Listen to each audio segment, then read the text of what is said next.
my YouTube beauties, welcome back to my channel. Today we're going to be doing another Wear Test Wednesday, this time on the brand new Natasha Denona TransforMATTE Pore Vanishing Matte Foundation. I am so excited to try this guy out. In the past, her foundations have not worked for me, so I'm very excited to test this out to see if this one is going to be the winner and is going to work for me. So this foundation is $45. I have the shade 22W Light Warm, and online it says that it has full coverage for all skin types. The finish is matte. It's a high to medium coverage matte foundation. It says it's supposed to transform the appearance of uneven skin textures, creating flawless, smooth looking skin thanks to its star botanic extract ingredient, Pore Reductol. I have no idea what Pore Reductol is, but it sounds very fancy and it sounds like it's gonna work. I do believe this has dimethicone in it, so it is going to smooth out and make your pores look very blurred and kind of fill them in. Before we jump into the video, be sure to subscribe before you leave so you don't miss out on my future videos. I upload Monday, Wednesday, Friday at 5 p.m. Mountain Standard Time. Alright, so let's jump into testing out this foundation. The packaging looks very nice. It's very sleek. I like how they portray some of the shade ranges down at the bottom, but let me open this up. This only has 0.94 ounces in here, so a little less than a standard sized foundation, and it is on the more expensive side. It's $45. This is what the foundation looks like. It is in a tube and it does have a pump at the very end of it. And here is a close-up of the foundation.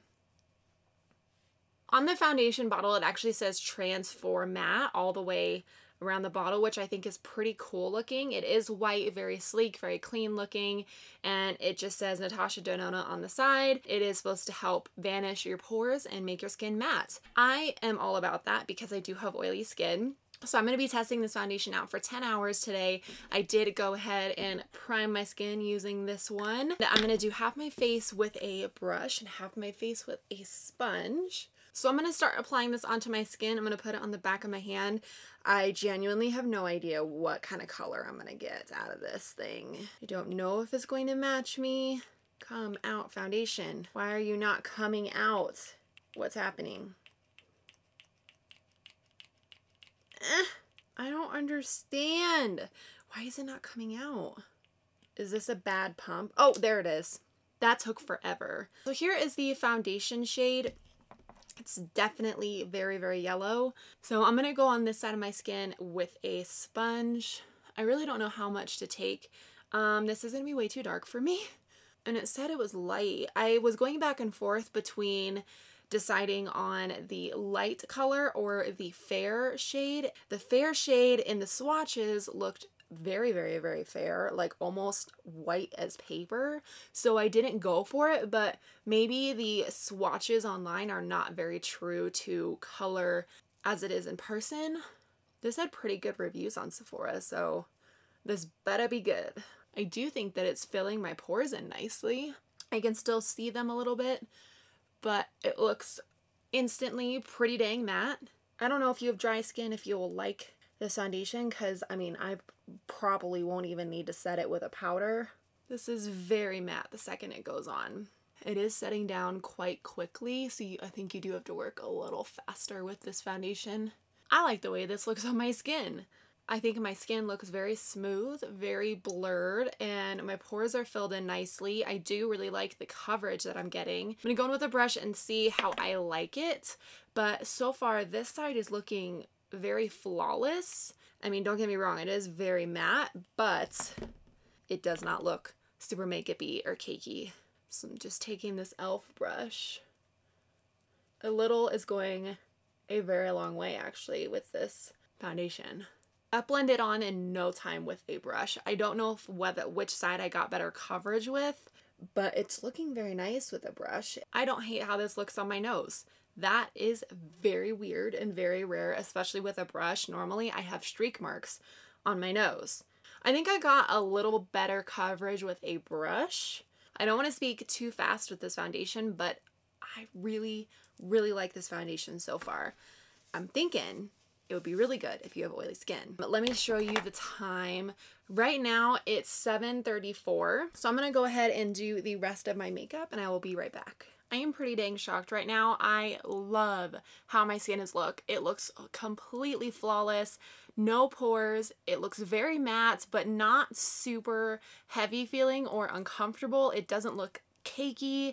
It has oxidized a little bit, I think. So just keep that in mind if you are going to buy this foundation. There are 35 shades in this range. However, a lot of them are very, very light, and there are only a few down here that are considered dark. So they are going to have to expand that to reach a broader range of people.